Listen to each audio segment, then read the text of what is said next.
大家都有相同的经歷，有没有在一些这样的时刻，深夜里隔着1万公里的时差接到国内父母的电话里他们声音苍老，却拼命扮演着轻松，我们都挺好的，你们千万別操心。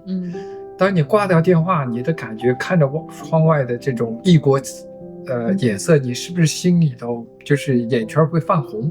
因為你聽得出來他們的聲音，父母的聲音是越來越慢，很多話只是怕你操心，那句沒事其實隱藏了他們所有的力不從心。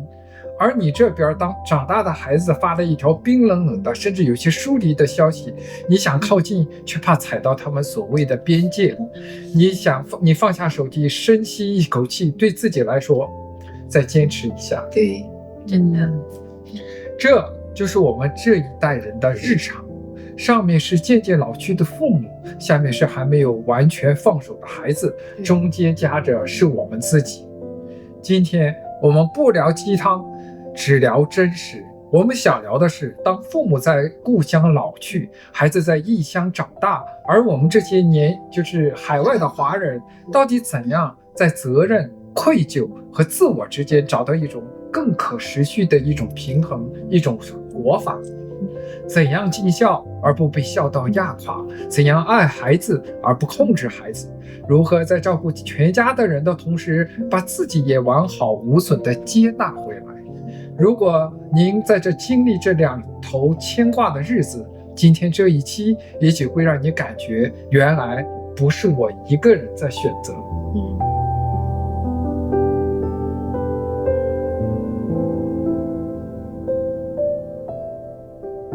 Stella， 我記得你以前曾感嘆過，年輕時看潘虹演的那部經典電影《人到中年》，當年看和現在看感覺完全不同。是啊，記得小時候我們看那個潘虹演的人到中年，陸文婷當時就看到她非常疲憊的在醫院家庭責任之間奔波勞累，所以覺得中年人非常的辛苦，但是當時也並不是真正的理解。小孩子嘛，對呀，年輕哦。直到現在自己走到了這個階段，才明白所謂人到中年，不僅是一個年齡，而且是一種肩膀上的重量。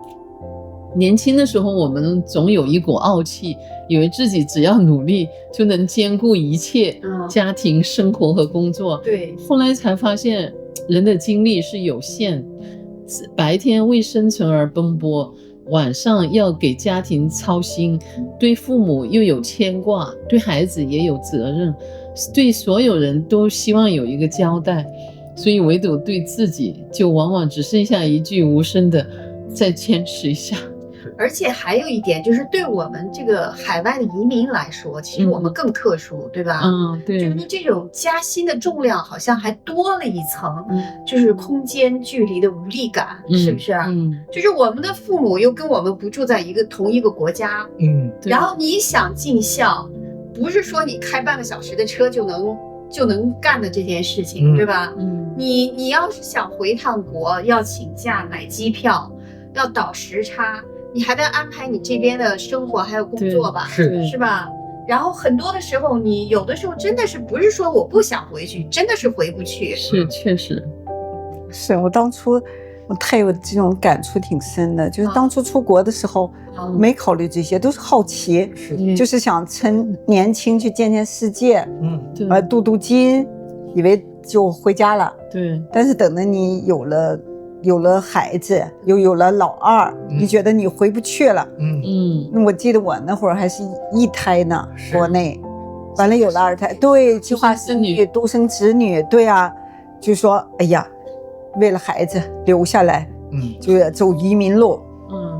哎呀，我覺得就是有我們這一代不是很多人，就是你選擇了你移民，有的就是被動的。對，就是真是被動的，就是當時是看世界來了，後來被動的就被留下了，就是被动大環境推就这種走了。等你回过神來，發現頭髮白了，對，就變成時間飛逝。對，時間飛逝完，你發現你上有老，下有小，你由不得你了。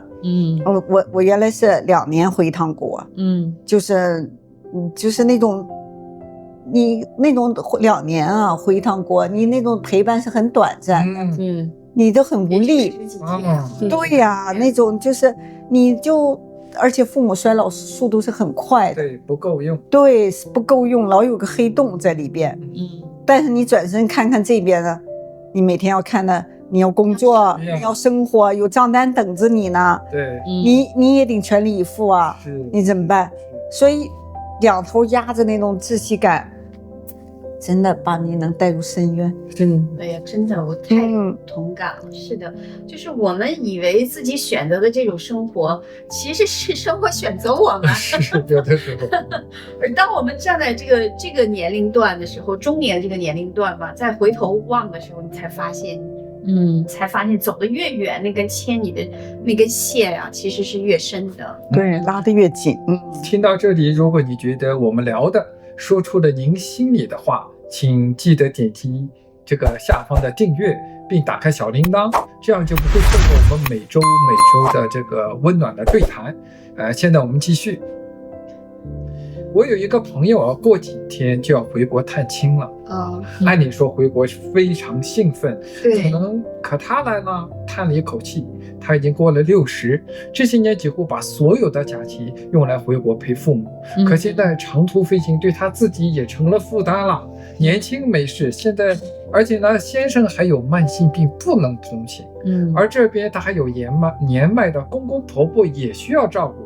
一個人要照顧4個老人啊，還有這個先生啊，這就是非常殘酷。在父母眼裡，我們好像永遠是那個年輕有力氣的孩子，可事實上，我們自己也在變老。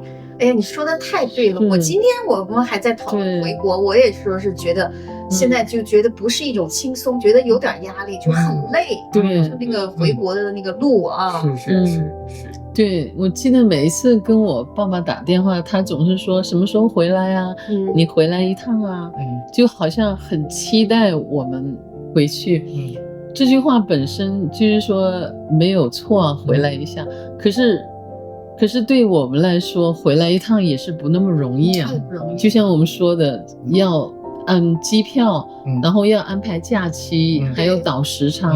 本身自身的身體也是逐漸的衰老，對，然後所以這一切都是非常的困難，有時候又不能就是把這些困難說出來，是啊，反正就覺得自己變成不孝了，是，父母也期待，所以這裡面就有一個苦衷的情緒，就叫內疚感，對吧？就是我們這一代人很多的時候都是被一種觀念養大的，就是說你好孩子。就是要孝順父母的對，好父母也要為那個孩子做犧牲，對吧？我們常常就被灌輸這個。然後呢，你如果把自己放在最前面，老考慮自己的事兒，你就是叫自私。這個觀念其實本身它有它美好的一面，就是讓家庭之間，因為如果你犧牲這些，讓家庭之間有那種愛呀、有責任呀，這是華人的傳統。對，但問題就是說是。現實變得越來越複雜了，就是你現在你每個人壽命都變長了，對吧？然後孩子呢，獨立的那個也變晚了，然後那個像我們這種跨國生活的這種常態化的老觀念還沒有來得及更新，就把人已經壓得喘不過來氣了。對，像我們這一代還算幸運，因為我們不是獨生子，對，就說還有兄弟像我在照顧父母，對，但是那種愧疚感依然不減，就沒法減，因為你的那種傳統教育文化裡頭，你就孝道嘛，這是必須保存的，就那種愧疚沒有消失過。我認識的一對夫妻就情況更難，因為他先生是家裡邊的長子，是老大，你要父親重病的時候，他就因為長子你要農村的要承擔責任的，所以他選擇放下這邊的工作。要回國照顧父母半年，半年啊，不容易啊。對啊，完了他太太一個人扛着2個上中學的孩子，要工作，一切的日常都要不能那個啥。所以你說他先生錯了嗎？也沒錯的，照顧父母他是長子，他有責任，他要撫養。完了，但是呢，他太太難不難？很難，太難了。對啊，就是孩子有沒有受到影響呢？肯定也受到嘛。就是也不分對錯，這種的。它就讓人很難取捨，也會影響夫妻關係，你知道？左右為難，左右為難。這就是咱們嘉興一代最難的地方。我們面對的不是一道有標準答案的題，而是一連串沒有完美解法的選擇。對。就是我想先聊父母這邊哈，就是說是對我們這些在海外生活的華人來說，就是父母養老，你不是說是只給他錢，就是錢的問題，我們給他錢，然後安排護工、找醫生，這些都可以，是吧？就是聯繫親戚已經做了很多了，但心裡你還是覺得你不在身邊，是吧？沒有陪伴，就很不安，因為最想給的就是叫陪伴。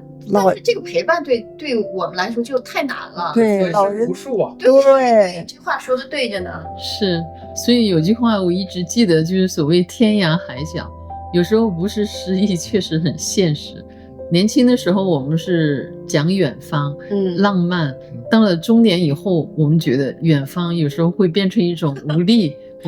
無能為力了。對，父母生病的時候，你也不能立刻趕到；節日團圓的時候，你只能隔着屏幕說幾句話。父母在電話裡說沒事沒事，你忙你的。可是你知道，他們可能只是怕你擔心。對，因為這種就是擔心最容易在深夜讓人想起來。白天我們都很能幹，安排這個處理那個，可是到了晚上，夜深人靜的時候，就會問自己，我是不是虧欠他們太多了？哎呀，真的是這樣。而且我覺得獨生子女家庭哎呀，這種壓力就太明顯了。就是我們就像你剛才說的，我們這一代人還有兄弟姐妹，算幸運的，对，商量，对吧？可以分擔。可是比我們年輕一點的，就是我們是70年代、60年代，他們80年代以後都是獨生子女。可能一個人，你這一個人要面對多少父母？雙方的，再加上公婆，4個老人，你這個責任就更複雜了。最近我有個倪虹潔，他不是有個明星嘛，叫倪虹潔，他為什麼上熱搜？我覺得他不單單是因為他是明星啊，就是說很多人都從他身上看到了自己。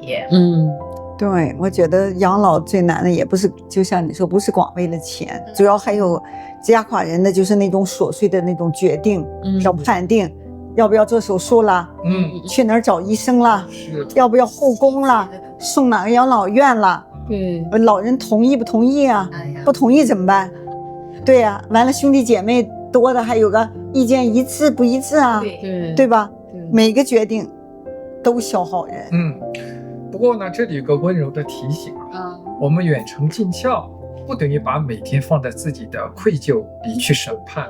如果父母在遠方，我們能做的也許不是時時在場，而是建立一個比較可靠的日常節奏，固定視頻，不只是問你吃了嗎，而是認真聽他們說，聽他們傾訴，把父母的病歷、藥物、醫院的聯繫方式整理好，和兄弟姊妹和親戚建立家庭群，分攤信息和決策的壓力，是一種按着步驟一步步走。對，要把具體化。確實是。其實有時候父母需要的不僅是一個完美的孩子，而且是一個穩定的孩子。我們不一定每次都會在身邊，但是我們可以讓他們知道，你不是被遺忘的，你的事情我們放在心上，你的感受我們願意聆聽。這本身就是一種陪伴。是的，我們這代人之所以這麼累啊，當然不能說叫累這個字，就是之所以要面對這種處境，是因為我們正站在一個巨大的時代轉折點上。實際上我們是一種幸運的，但在幸運也面對了一些現實的問題。最近有一个熱搜，演員倪虹潔在一檔節目裡坦言，47歲的人他需要瞻仰5位老人，贍養5位老人。對。對，我來說說這個，我也是最近看他的新聞啊，就他是一個還挺有名的一個明星，然後他就是在那個就是國內有一個那個真人秀叫《乘風2025》那個節目裡面有個花絮，他就說他自個兒要贍養5個長輩，哪5個？他自己的親生父母，然後他父母離婚以後，他的繼父，然後還有他的從小把他養大的姑姑姑父，因为什么？姑姑姑父没有孩子，那只能靠他了。那也是一种感情啊，哎呀，是一种牵挂。五个老人呐，你想想，你说他那个，你想他養他姑姑姑父，他也不是法律義務，是，但是人家從小把你拉扯大的，對吧？你就是應該給人家報恩嘛，對吧？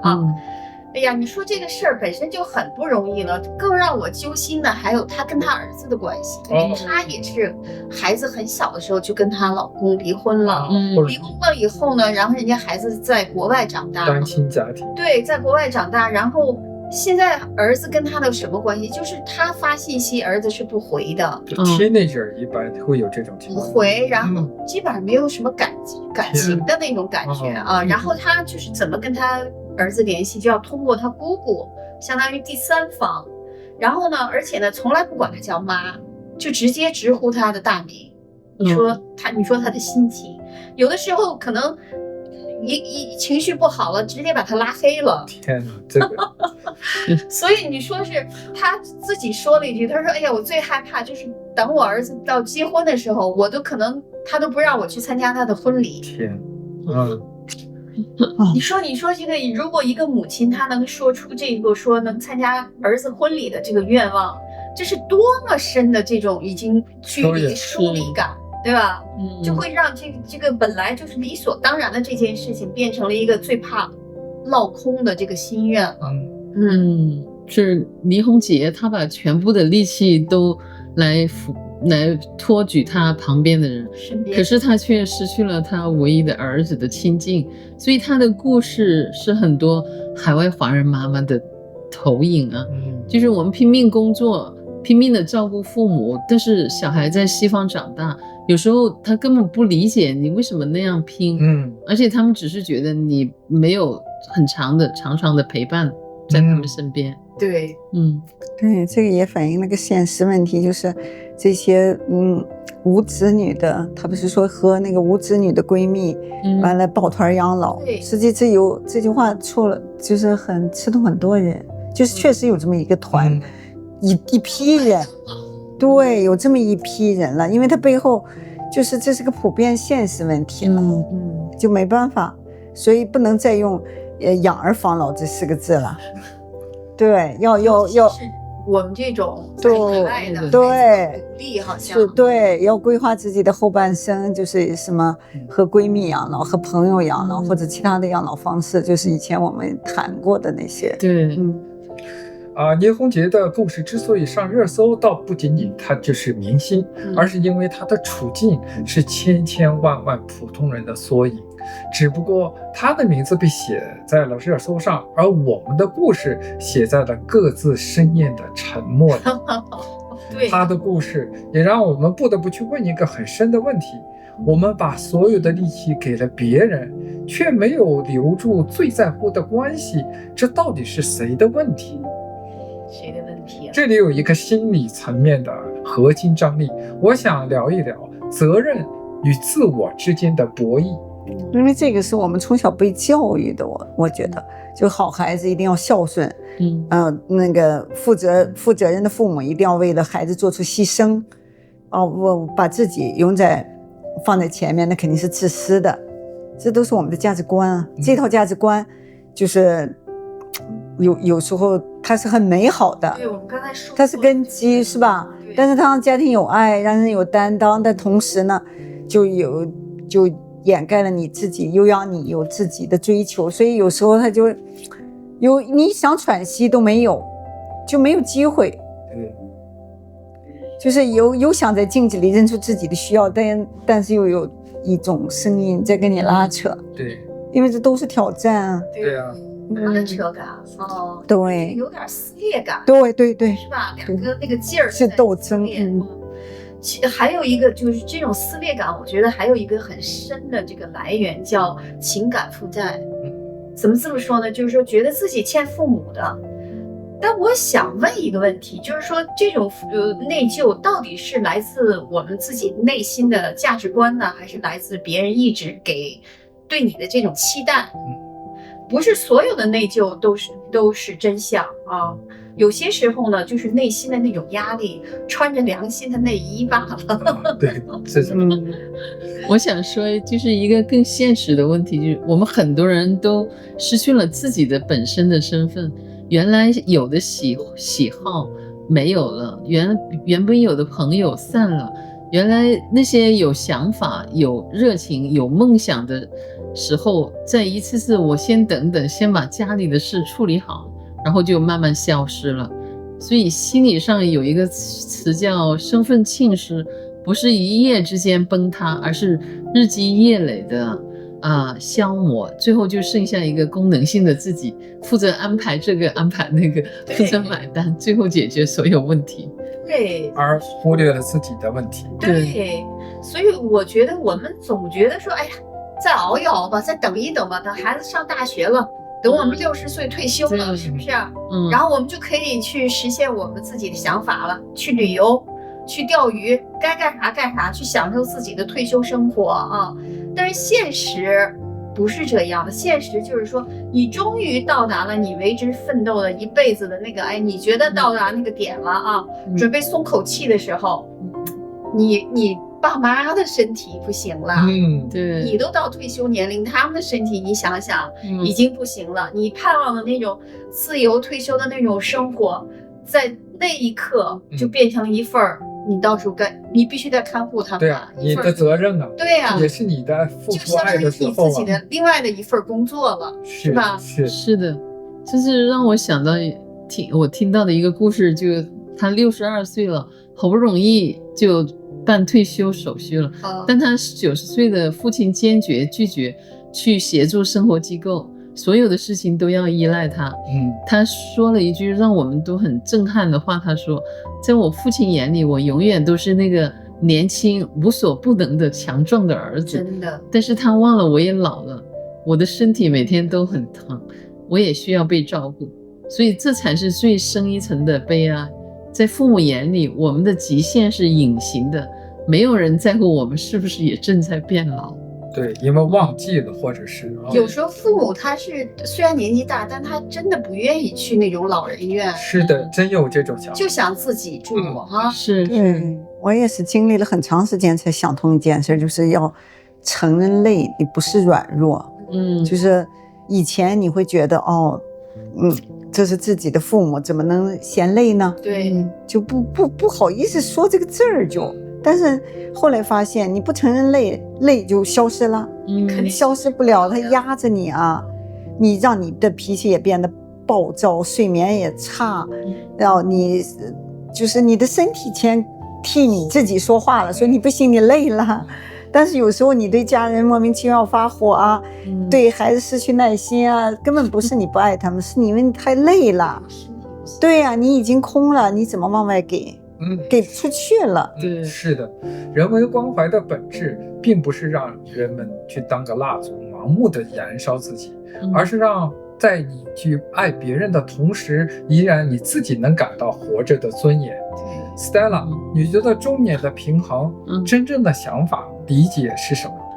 我覺得吧，第一步就是要學會放過自己，對，允許自己有疲憊的時候，允許自己有做不到的時候，然後允許人生會有些地方它就是不圓滿。我們要明白，父母需要的很多時候不僅僅是我們在床前機械的去餵飯，而是那份不被切斷的惦念，一通不被家務打擾，認真傾聽的視頻電話，一次耐心的心理共情，遠比你帶着一身怨氣飛回去硬扛着更讓他們安心。同樣的，就是孩子需要的也不是一個無所不能但是滿臉疲憊和幽怨的父母，他們需要的是一個情緒穩定和內心溫暖的引路人。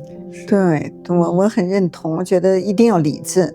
就像我當年等老二上大學，說回家陪伴父母半年，是我自己主動的，那是我的願望啊。等我就是說，如果我完成了這個願望，我就不欠自己的了。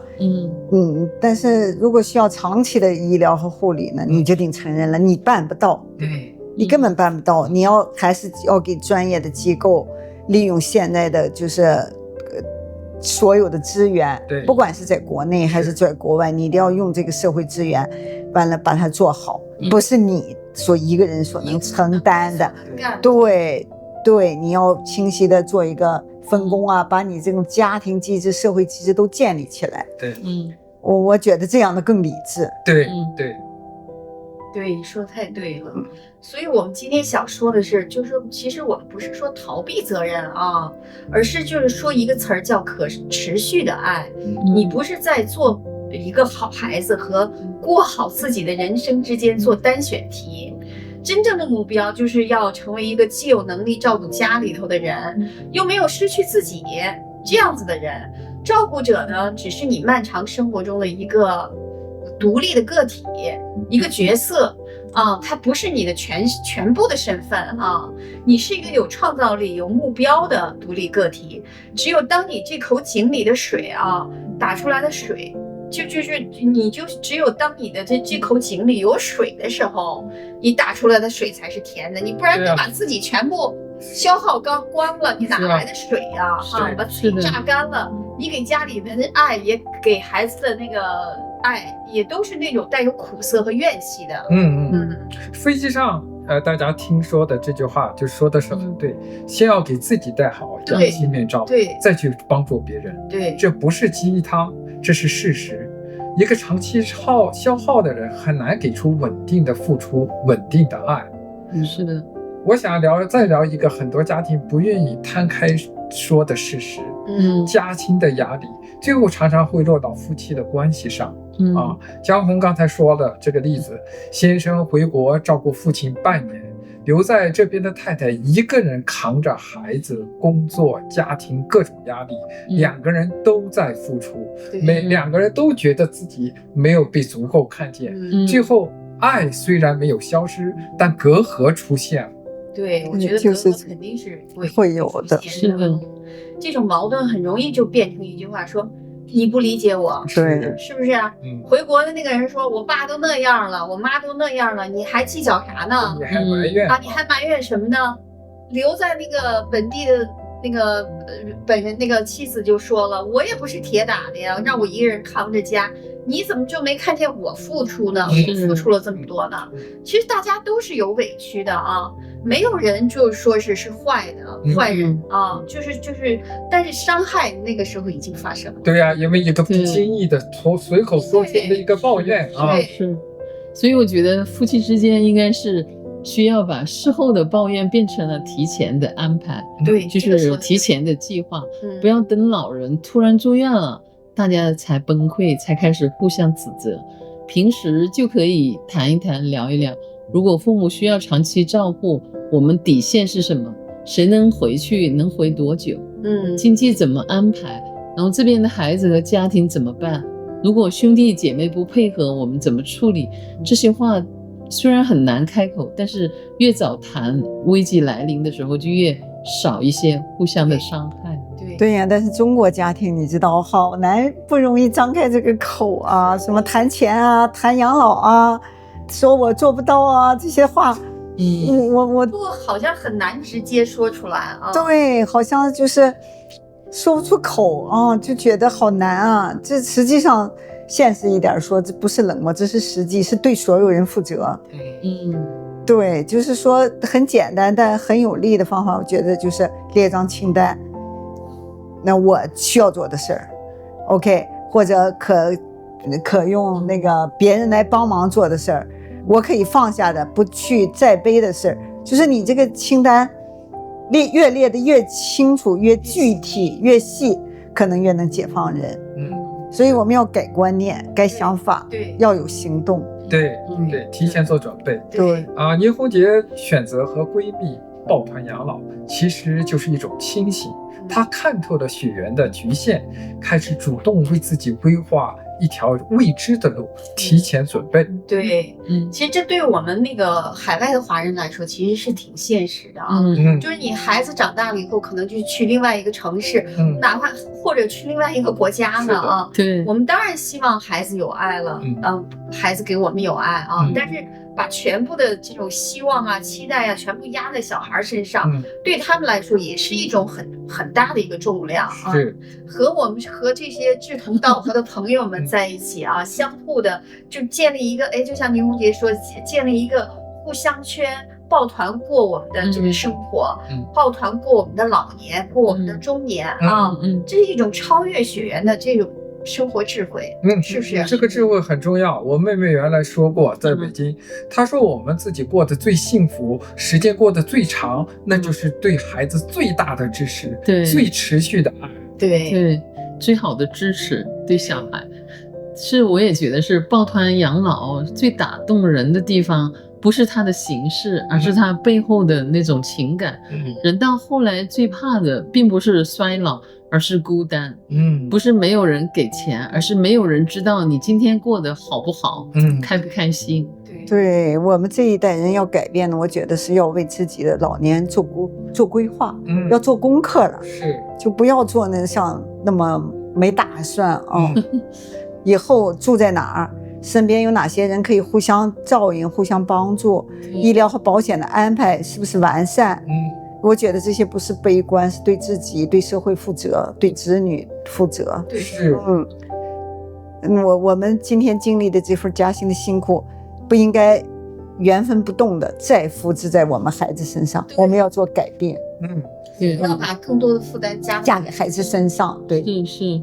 今天準備這期節目，我心裡一直很沉，因為我知道很多在聽我們說話的朋友，此刻也許正扛着一份說不出口的疲憊，不是那種睡一覺就好的疲憊，而是一種扛着扛着竟然忘記了自己是誰的疲憊。我想對你說，你照顧了這麼多人，請別忘了你也是需要被照顧的那一個。對，我們也是需要被照顧的那一個。對。所以說，中年不僅僅是責任，也是一種，就是說走過了很多，依然還有溫柔的力量。人無法同時照亮所有的方向，但是我們仍然願意在有限的光芒裡守護我們自己最愛的人。這種沉重的翅膀也許不會突然變輕，但是當我們調整了飛行的姿態，接納了自己的軟弱，允許自己有片刻的休息，內心的安寧就會生根發芽。也許這就是中年應該有的帶着傷痕的溫柔吧。也是一種溫度。對，就是我們也沒法阻擋父母老去，是我們自己變老，我們都沒法阻擋的，也不能強求孩子按我們的意願去生活。但是我們至少可以有個選擇，就是不帶着怨氣去生活，做我們能做的，放下我們無能為力的。對得起自己的良心，對得起自己。就每個人有每個人的命運，每一代人有每一代的命運，每個時代都離不開你當時所處的生活的環境和時代，是不是？所以我們無法選擇生在什麼時代，但是我們可以選擇如何在這個時代裡活得有溫度，有愛，活得有質量。是，這句話說得太好了啊！如果今天的節目觸動了你，請在留言區告訴我們，在作為嘉興一代的漫長歲月裡，哪一個瞬間讓你感到無力和掙扎？你又是如何撐過來的？也許你的那句話正是另外一個人在深夜裡最需要聽到的聲音。如果今天這集內容說出了你心裡的話，請點讚訂閱我們的頻道，把這期視頻並轉發給身邊那位同樣在咬牙堅持的朋友，告訴他你已經做得足夠好了，累了的時候可以允許自己歇一歇。願我們在生活的夾縫裡依然保持有溫柔，也保持有自己，保持有愛。這裡是遠方的人間，我們下次再見，繼續聊。下期見，下期再見。